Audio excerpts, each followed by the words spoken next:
Gi-hun is a struggling chauffeur with a gambling addiction, drowning in debt and still living with his elderly mother who supports them both. On his daughter's birthday, his mom gives him money for a gift and dinner, but he secretly takes her bank card and uses the money to gamble on horse races.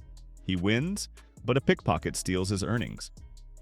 When confronted by loan sharks, he's forced to sign a blood contract, promising to repay his debt or lose his organs. That night, Gi-hun takes his daughter out for a modest birthday dinner of street food and gives her a toy gun from a claw machine. Though he feels inadequate compared to her stepfather, she reassures him. Later, at a train station, Gi-hun meets a mysterious man who invites him to play Dakji, a children's game with cash stakes. Since Gi-hun has no money, he gets slapped each time he loses. After several tries, he finally wins. The man then offers him a chance to play more games for even bigger rewards, handing him a card with a number before disappearing with a smile. Gi-hun learns that his daughter may move to the US with her mother and stepfather, which could mean losing contact with her. His mother suggests that if he had more money, he might be able to fight for custody. Desperate, Gi-hun calls the number on the card, is picked up by a mysterious van, and is knocked out with gas along with other passengers. Gi-hun wakes up in a large facility with 455 others, all in green tracksuits. They're told they've been chosen to compete in games for a huge cash prize and that all participants are in deep debt. The masked staff explains the rules and gives them a chance to leave through majority vote, but without any money. Gi-hun meets several key players, including a sick old man, 001, a gangster, 101, a pickpocket, 067, and his successful childhood friend, Sang-woo, 218. Soon after, they're led to the first deadly game, Red Light, Green Light. Players are introduced to the first game, Red Light, Green Light, run by a giant robotic doll. If anyone moves while the doll is watching, they're eliminated. Two players, 324 and 250, bet on who can reach the finish line first. But when 324 moves at the wrong time, he's shot and killed. 250 panics and tries to flee, only to be gunned down as well. Chaos erupts as players realize elimination means death, and many are slaughtered as they attempt to escape. As more players are gunned down for moving, turrets hidden in the walls are revealed. A voice reminds everyone that moving while detected means elimination. Despite the fear, some players regain their composure and cautiously move forward, including Gi-hun, the old man, Sang-woo, Deok-su, and the pickpocket. As the game continues, players are killed with precision by hidden turrets, while a masked man watches from a control room as "Fly Me to the Moon" plays. Gi-hun nearly falls but is saved by player 199, just in time to reach the finish line. Those who don't make it are executed, and the surviving players realize the brutal truth. This is a deadly game of life or death. The 201 survivors, horrified by the deadly first game, beg to leave. The guards remind them of the contract terms, warning that refusal to play means death. Sang-woo highlights a clause allowing the games to end if the majority votes to quit. The staff agrees to hold a vote. Before it starts, they reveal a giant transparent piggy bank filled with 25 billion won, showing the prize pot will reach 45.6 billion won. Each player is worth 100 million won. Players must vote using a machine. Circle to stay, X to leave. But leaving means losing all the prize money. Gi-hun votes to leave, and the results are almost evenly split. Tension rises between those wanting to quit and those hoping to win the prize. In the end, player 001 cast the final, tie-breaking vote, choosing to end the game. All players are released back to the mainland, with the option to rejoin the games later if the majority agrees. Gi-hun ends up with player 067, while Sang-woo with player 199 checks his phone and finds messages from authorities. Despite that, he gives 199 money for food and transport home. Gi-hun reports the deadly games to the police, but no one believes him, except Detective Hwang Jun-ho, who links it to his missing brother. Gi-hun later runs into Seong-woo, who admits he's in massive debt. Soon after, Gi-hun learns his mother has severe diabetes but refuses treatment due to their lack of money, blaming him for canceling their insurance. Overwhelmed with guilt, Gi-hun vows to fix everything and get the money. Detective Jun-ho visits his missing brother's apartment and discovers the same mysterious game card Gi-hun had. Meanwhile, the pickpocket, Sae-byeok, visits her younger brother at an orphanage. He feels abandoned, but she promises to reunite their family and bring their mother from North Korea. Lee, a Pakistani immigrant, confronts his boss for unpaid wages. After a fight, he takes the money and runs, now jobless. Meanwhile, Sae-byeok learns the broker she hired to smuggle her family has disappeared with her money, leaving her furious and betrayed.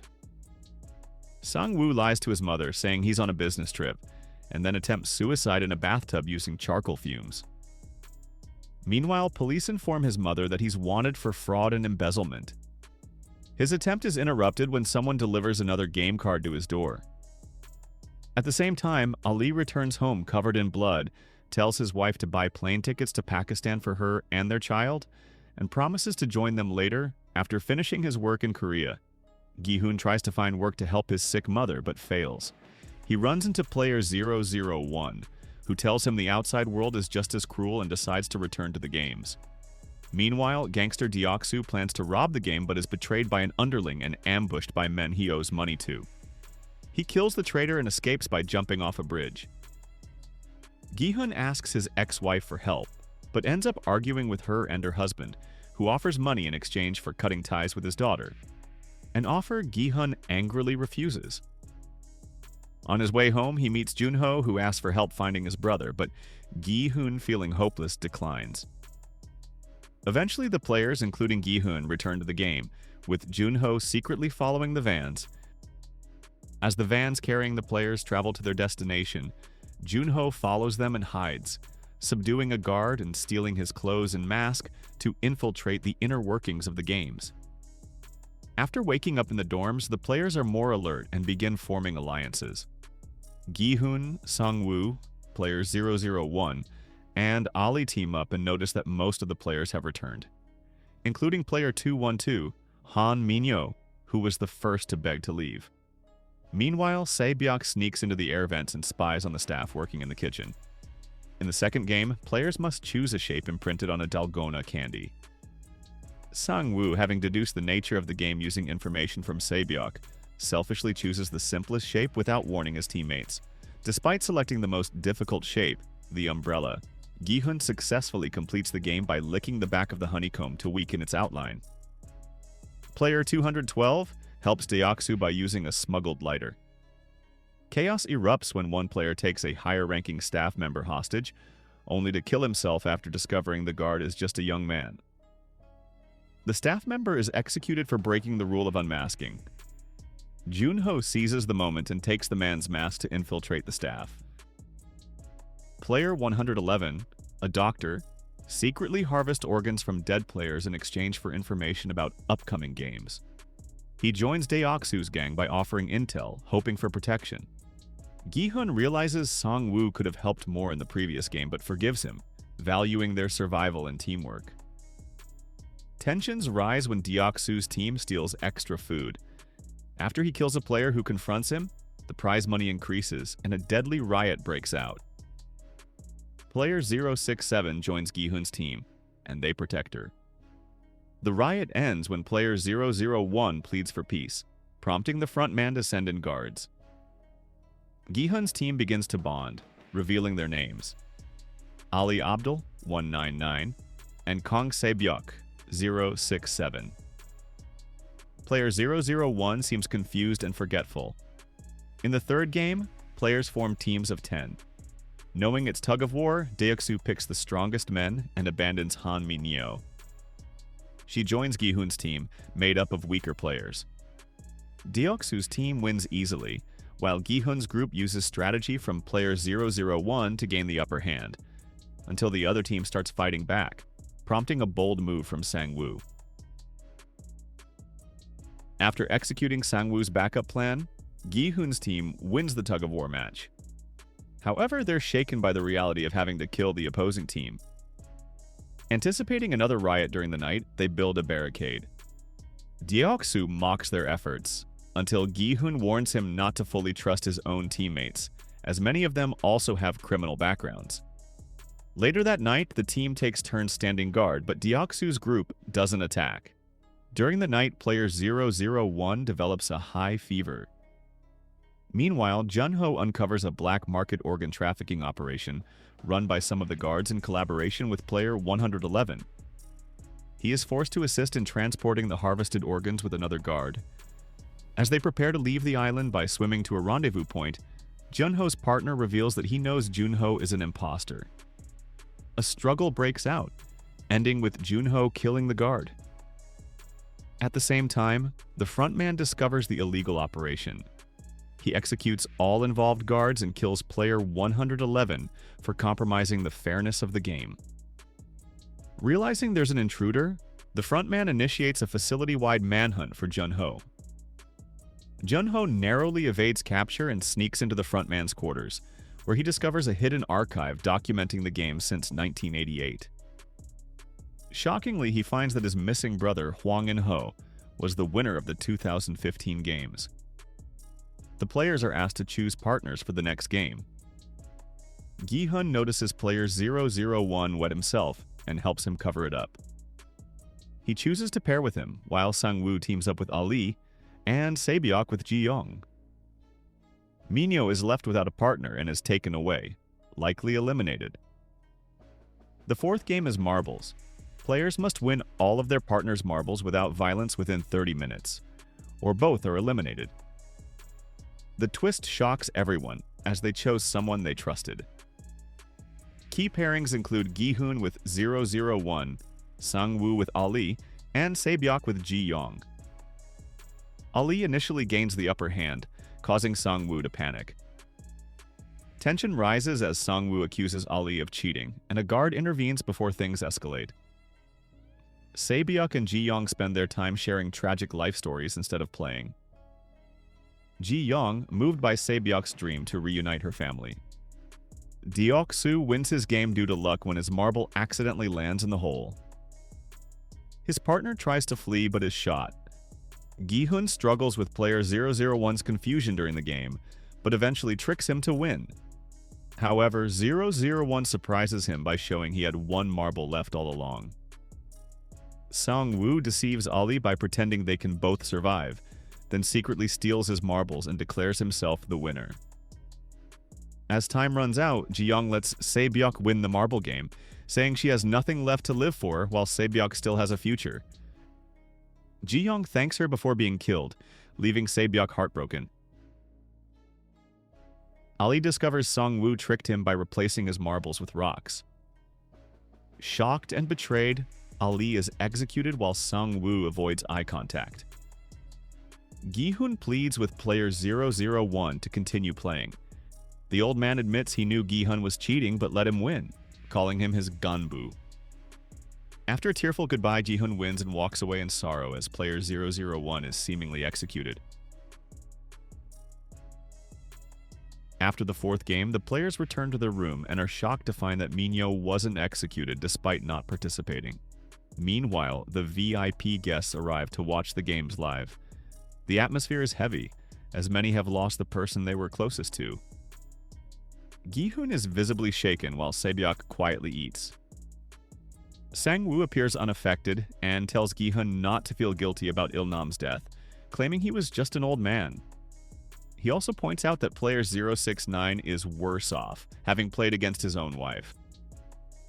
Player 069, devastated by his loss, begs for a vote to end the games, but Sang-woo argues that quitting now would make everything they've endured meaningless. The others silently agree, though with pity. The next morning, the players discover that player 069 has taken his own life. Most are horrified, except for Deok-su, who sees it as one less competitor. The remaining players are led to the fifth game and enter a room with 16 mannequins wearing numbered vests. The numbers determine the order of play. Everyone rushes to pick a middle number, thinking it's safest. Gi-hun is left with numbers 1 and 16. Before he chooses, player 096 asks for Vest 1, wanting to take control of his life. Gi-hun agrees and gives it to him. The players enter the next game, Stepping Stones, where they must cross a bridge made of pairs of glass panels, one strong and one weak, within 16 minutes. Player 096 hesitantly begins but falls on his second step. As players continue, many die, gradually revealing the safe path. Meanwhile, Jun-ho disguises himself as a waiter and infiltrates the VIP lounge. One VIP tries to assault him, but Jun-ho fights back, records him, and escapes as the search for him continues. Back in the game, Deok-su stalls at the front, refusing to move. Mi-nyeo confronts him and ultimately drags him off the bridge in a murder-suicide. Only 4 players remain: Gi-hun, Sae-byeok, Song-woo, and player 017, a former glassmaker. He identifies the correct panels, but when the lights are turned off, he can't finish. Sang-woo pushes him to his death to move forward. The last 3 barely make it across before the time runs out, but the exploding glass injures them as the round ends. Jun-ho escapes to a nearby island but struggles to get a signal on his phone. He eventually manages to call the police and attempts to send video evidence, though the connection is weak. Meanwhile, the frontman and soldiers track him down, finding his diving gear and searching the island to capture him alive. Back at the facility, the final 3 players, Gi-hun, Sang-woo, and Sae-byeok, return to the lobby. Tensions rise as Gi-hun accuses Sang-woo of killing player 017 unnecessarily. They argue about morality and responsibility until workers arrive to congratulate them and deliver boxes as part of the final ceremony. Later, Sae-byeok goes to the bathroom and reveals she's been seriously injured by a glass shard from the previous game. She removes it and bandages herself before opening her box to find a tuxedo. The finalists are given a steak dinner, and knives are left with them afterward. Sae-byeok, seriously injured, barely eats. That night, Jun-ho is cornered by the frontman, who reveals himself to be Jun-ho's missing brother In-ho. When Jun-ho refuses to go with him, In-ho shoots him, and Jun-ho falls into the ocean. Back in the dorms, Gi-hun and Sae-byeok bond and promise to help each other's families. Gi-hun considers killing Sang-woo but is stopped by Sae-byeok, who later collapses from her wound. Gi-hun calls for help, but instead of medical aid, workers arrive with a coffin. Gi-hun discovers that Song-woo has killed Sae-byeok, and he breaks down in grief. In the final Squid game, Gi-hun and Sang-woo face off. After a brutal fight, Gi-hun gains the upper hand, but refuses to win by force, offering to end the game with a vote. Sang-woo, overwhelmed by guilt, stabs himself and dies, asking Gi-hun to take care of his mother. Gi-hun is declared the winner. He's taken home with the prize money but finds his own mother has died while he was away. Devastated and emotionally numb, Gi-hun lies beside her in silent grief. A year after winning, Gi-hun is still traumatized and hasn't used his prize money. He receives another invitation and discovers that player 001, Il-nam, is alive and was the game's creator. Il-nam explains the games were meant to cure the boredom of the ultra-rich and test human nature. He dies after losing a final bet about human kindness.